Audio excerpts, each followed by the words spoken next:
বিসমিল্লাহির রহমানির রহিম। আসসালামু আলাইকুম রহমতুল্লাহ। প্রিয় শিক্ষার্থী বন্ধুরা, আজকে তোমাদের সামনে আবারও উপস্থিত হয়েছি নবম এবং দশম শ্রেণীর উচ্চতর গণিত নিয়ে। আজকে আমরা দেখব অনুশীলনী 8.3-এর 9 নম্বর প্রশ্নের সমাধান।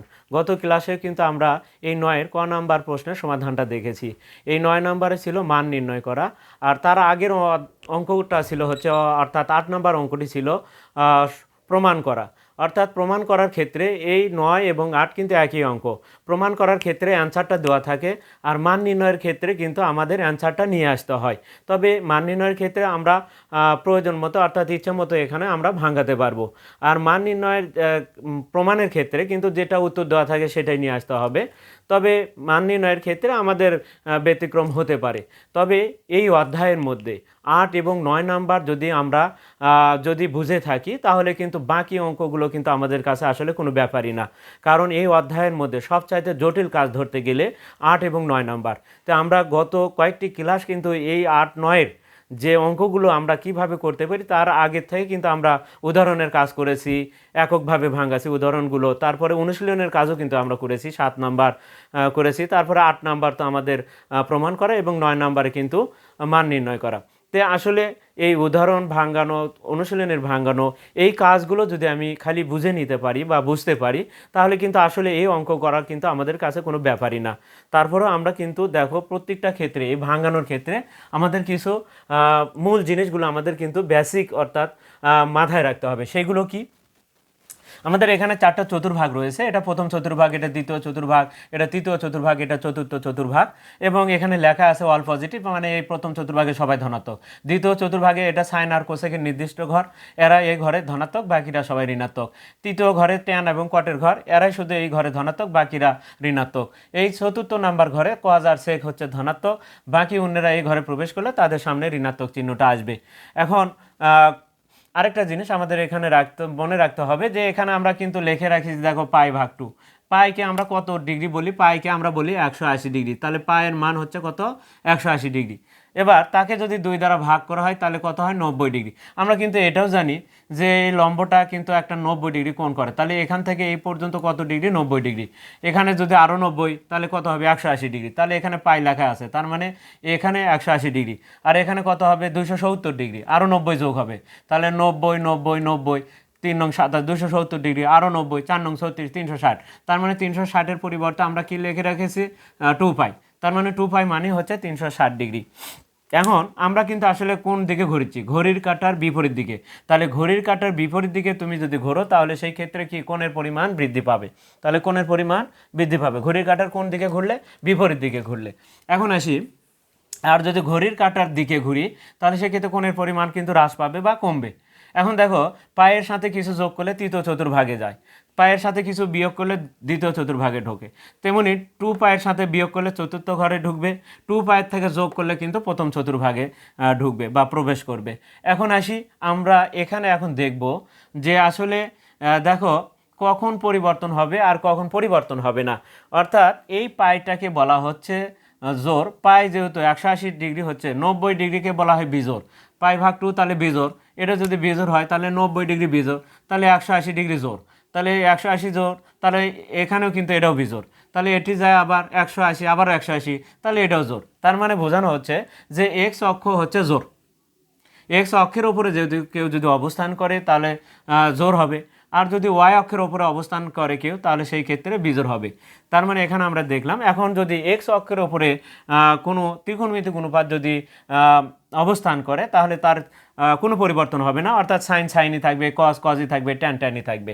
কিন্তু যদি ওয়াই অক্ষের ওপরে অর্থাৎ বেজোড় যদি হয়, তাহলে পরিবর্তন হবে। সেই পরিবর্তন এখানে লেখা রয়েছে, দেখো সাইন থিটা পরিবর্তন হয়ে কস থিটা হবে, অর্থাৎ কস থিটা যদি থাকে তাহলে সাইন থিটা হবে। এবার ট্যান থিটা থাকলে কট থিটা হবে, কট থিটা যদি হয় তাহলে সেই ক্ষেত্রে ট্যান থিটা হবে। সেক থিটা থাকলে কোসেক থিটা, এবং কোসেক থিটা থাকলে সেক থিটা। কখন? যদি ওয়াই অক্ষের ওপরে কেউ অবস্থান করে, ওয়াই অক্ষের ওপরে। এখন ওয়াই অক্ষের ওপরে অবস্থান করলে তাই কি হবে? বেজোড় হবে, এবং বেজোড় হলেই তার পরিবর্তন হবে। আর যদি এক্স অক্ষের ওপরে অবস্থান করে, তাহলে সেটা কিন্তু পরিবর্তন হবে না। আমরা কিন্তু সহজে তোমাদেরকে একটু ধারণা দিলাম। এখন আমরা এই অঙ্কগুলো আসলে 9-এর খ নাম্বার অঙ্কটা আমরা এখন করব। আরেকটা জিনিস, এই অঙ্কগুলো করার আগে দেখো, আমরা এই অঙ্কগুলো করার আগে সর্বপ্রথমে দেখব এই কোণগুলোকে কোনো কিছু দ্বারা আগে ভাগ করা যায় কিনা। তাহলে সেটা কিন্তু আমাদের ভাঙানোর প্রয়োজন হবে না। যেমন এখানে আমাদের আরেকটা কথা বলা আছে যে যদি কটের সাথে বা কোণের সাথে যদি পায়ের সাথে কোনো সংখ্যা না থাকে তাহলে তাকেও ভাঙানোর দরকার নেই। তাহলে এখানে আমাদের এটা ভাঙানোর দরকার নেই। এখন আমরা দেখতে পাচ্ছি দেখো এখানে 5 দ্বারা বিশক ভাগ করা যায়, তাহলে এটাকেও ভাঙানোর দরকার নেই, কারণ 5 দ্বারা বিশক ভাগ হলে কত হবে π/4, এটা তাহলে আমাদের ভাঙানোর প্রয়োজন নেই। তাহলে π/20 এটাও ভাঙবে না। তাহলে এটাও কাটাকাটি করলে এখানে কিন্তু দেখো আমরা সর্বপ্রথমে দেখছি যে আসলে কাটাকাটি হয় কি না সেটা আগে দেখতে হবে কোণের মাঝখানে। তাহলে এখানে কাটাকাটি হচ্ছে, তাহলে 5 কেটে যায়, এখানে নিচে 4 হচ্ছে, তাহলে π/4 হচ্ছে, এটা কেটে যাওয়ার পরে তাহলে পাই হলে আমরা যদি শুধু 1π হয় তাকে আর ভাঙাবো না, এখানে যেমন 1π আছে এরকম ভাঙাবো না। তাহলে ভাঙাবো কোন দুটা, তিনটাকে, আমরা এটা এটা আর এটা এই তিনটা ভাঙাতে পারি। তবে এই ভাঙানোর ক্ষেত্রে আমরা এখানে দেখতে পাচ্ছি সবগুলোই কি কট, তাহলে এটা ভাঙাবো না, আমরা এটা ভাঙাবো না, আরেকটা এটা ভাঙানোর প্রয়োজন হচ্ছে না, আমাদের ভাঙাতে হবে এখন এই তিনটা। এখন এই দুটো যেহেতু আমাদের π/4 বা এটার মান আমাদের আছে, এখন আমরা সেম করলেও করতে পারবো। আরেকটা জিনিস এখানে দেখো, আমি যদি কট সবগুলো যেহেতু কট, আমি যদি একটু এর মান নির্ণয় করতে চাই তাহলে অবশ্যই আমাদের কট থেকে টেনে যেতে হবে। তাহলে টেনে যেতে হলে কি করতে হবে, তোমাকে অবশ্যই কট যেটা কি ভাঙাও না কেন, আমি যদি ধরো সাপোজ এটাকে ভাঙাচ্ছি, এই যে 9π/20 এটাকে আমি ভাঙাবো, তাহলে প্রথমে আমি π/20 লিখবো, আমাদের হর যা আছে সেটার সাথে পাই ওপরে থাকবে 20টা লিখবো। এখন আমি যেহেতু কটটাকে পরিবর্তন করতে চাচ্ছি তাহলে আমার কোন অক্ষে অবস্থান করতে হবে, ওয়াই অক্ষের ওপরে অবস্থান করতে হবে। তাহলে কি লিখবো, π/2। দেখো কট পরিবর্তন হবে, কারণ π/2 আকারে হচ্ছে বিজোড়, এই বিজোড় হলে কিন্তু পরিবর্তন হতে পারে, তাহলে কট পরিবর্তন হয়ে ট্যান হবে। এখন আসি দেখি, এখন হিসাব করে আমাদের 9 মিল করতে হবে। তাহলে এখন এটি 10 আর 2 আর 20 এর লসাগু কিন্তু 20। আমরা দেখি আসলে 2 দ্বারা 20 ভাগ করলে কত হয়, 10 পাই। 10 যায় গুণ হবে পায়ের সাথে, 10 পাই। এখন আছে কত, 9 পাই। তাহলে এখানে 20 কাটে যায়, বিয়োগ পাই দিলে কিন্তু দেখো 20 আর 20 কাটে যায়, তাহলে 10 পাই। এখানে যদি আমি মাইনাস দিই তাহলে কিন্তু আমাদের 9 পাই হয়। দেখো 10 থেকে 1 পাই বিয়োগ করলে 9 পাই, তার মানে এটাকে ভাঙালে দেখো এটা পাওয়া যাচ্ছে। তাহলে আমরা এটার তোমাদের কিন্তু এটাই ফিরে পাওয়া যায় কি না, আমি যে এখানে লসাগু করে যেন এটাই ফিরে পাওয়া যায়, আমি যেটাই লিখি না কেন যেন এটা আবার ফিরে পাই, এইভাবেই আমাদেরকে এটা ভাঙাতে হবে। তাহলে π/2 মাইনাস π/20। এখন দেখো এটার সাথে আমার তাহলে এটার মিল হলো, তাহলে π/20 এখানেও π/20, এবং এই কটটা পরিবর্তন হবে, পরিবর্তন হয়ে ট্যান হয়ে যাবে। কেন, π/2 কোন অক্ষে অবস্থান, ওয়াই অক্ষের উপর, আমরা কিন্তু পরিবর্তন করার জন্যই π/2 আকারে লিখব। কাকে পরিবর্তন করতে চাচ্ছি সেটা আমাদের মাথায় রাখতে হবে, যে অবশ্যই যেহেতু সবগুলো এখানে কট, তাহলে অবশ্যই কটকে পরিবর্তন করতে হবে, দুইটা কটকে পরিবর্তন করতে হবে, এবং কোন এই যে ডান সাইডে যেটা লিখবো সেটাই কিন্তু মূল, আর পরিবর্তন হবে কিনা সেটা নির্ভর করবে এটার উপরে। এখন আসি আমরা পরের যে আরেকটা ভাঙানো আছে, এখন এই দুটা, তাহলে এটার সাথে আমার প্রথমটা মিল হলো, এটা তো আমার ভাঙানোর দরকার নেই, এটাও ভাঙাবো না। তাহলে আমাদের এখন এটাকে ভাঙায় এটার মতো সেম করতে হবে, বা এই 7π ভাগ এটাকে ভাঙায় আমাদের এটা সেম করতে হবে। যে কোনো একটাকে আমরা এখন দেখি সেম করা যায় কিনা। দেখো আমরা যদি এটাকে ভাঙাই তাহলে কট কত হবে, π/20 আমি লিখলাম। এখন এটাকে পরিবর্তন করতে চাচ্ছি, তাহলে π/2 লিখলাম, তাহলে কত হলো, আমরা দেখি আসলে আমাদের কত, আমাদের এটাকে যদি ঠিক রাখি তাহলে এটাকে আমাদের এটাকে ভাঙাচ্ছি মনে করো, তাহলে এখন লসাগু কত, 20।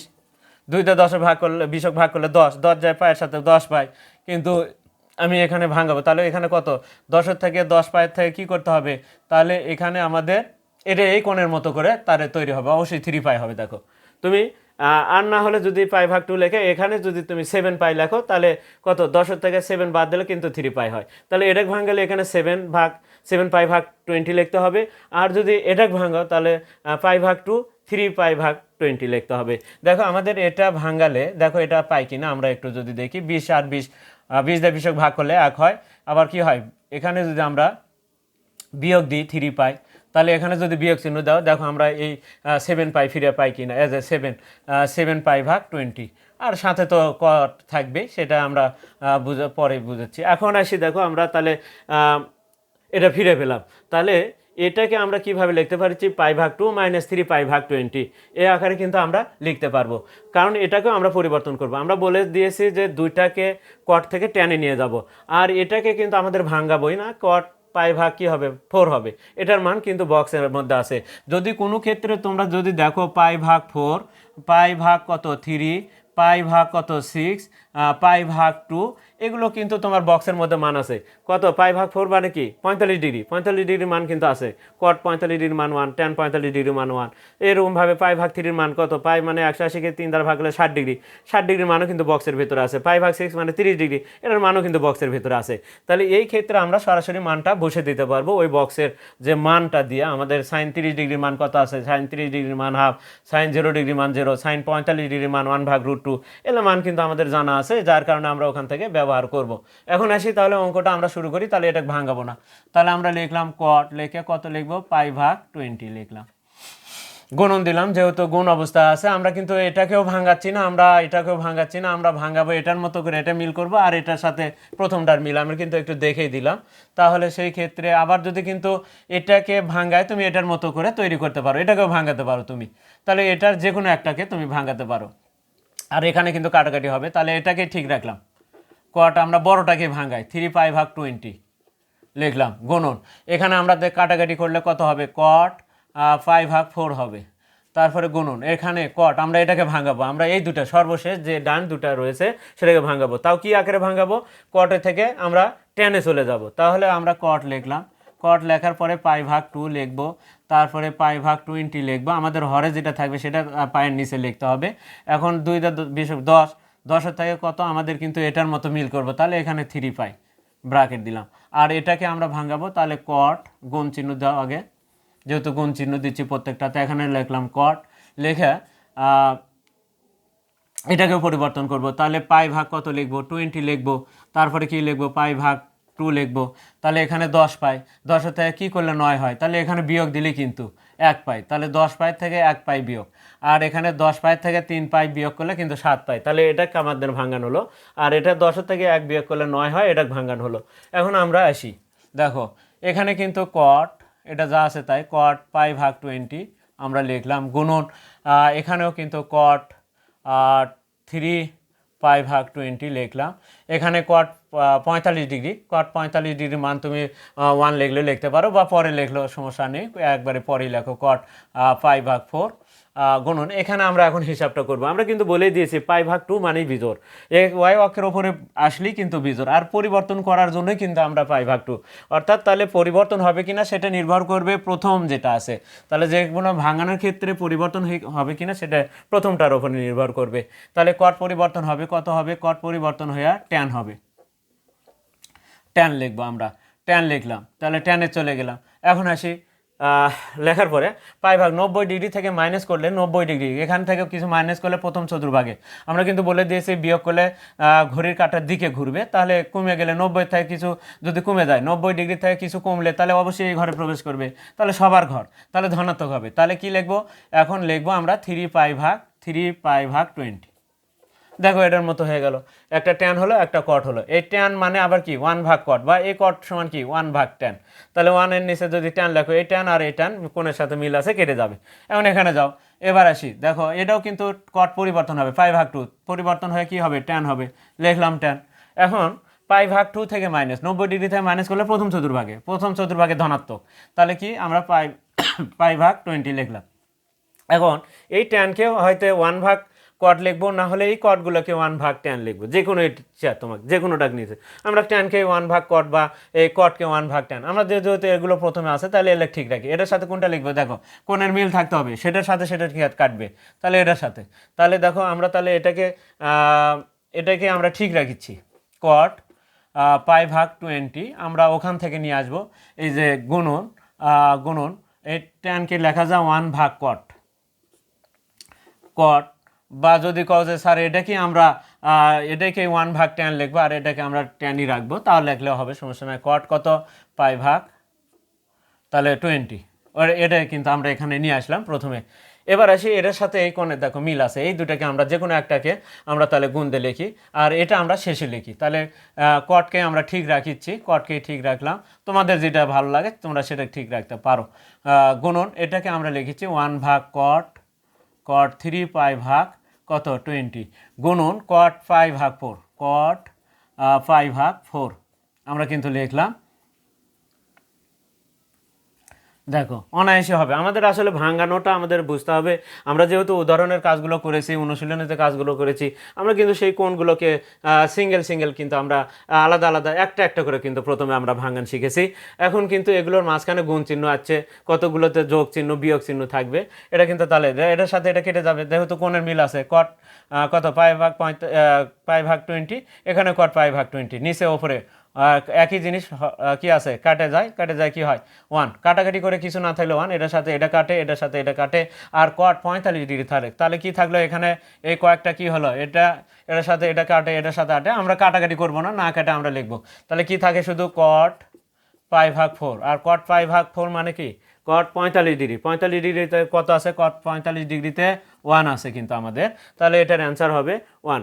তাহলে এটাই হচ্ছে আমাদের 9-এর খ নাম্বার প্রশ্নের সমাধান। প্রিয় শিক্ষার্থীরা, আমরা কিন্তু আসলে 9-এর ক নাম্বারও দেখেছি গত ক্লাসে। আজকে আমরা 9-এর খ নাম্বার প্রশ্নের সমাধানটা দেখলাম। আর পরবর্তী ক্লাসে আমরা 9-এর যে গ নাম্বার প্রশ্নটা আছে সেটা নিয়ে তোমাদের সামনে আবারও উপস্থিত হব। আর ততক্ষণ পর্যন্ত কিন্তু তোমরা অবশ্যই আমাদের পাশে থাকবে, এবং চ্যানেলটিতে যারা নতুন রয়েছে তারা অবশ্যই চ্যানেলটিকে সাবস্ক্রাইব করবে, আর যার কারণে আমাদের ভিডিওগুলো কিন্তু তোমাদের কাছে সবার আগে পৌঁছে যাবে। তাই আজকে এই পর্যন্তই। খোদা হাফেজ।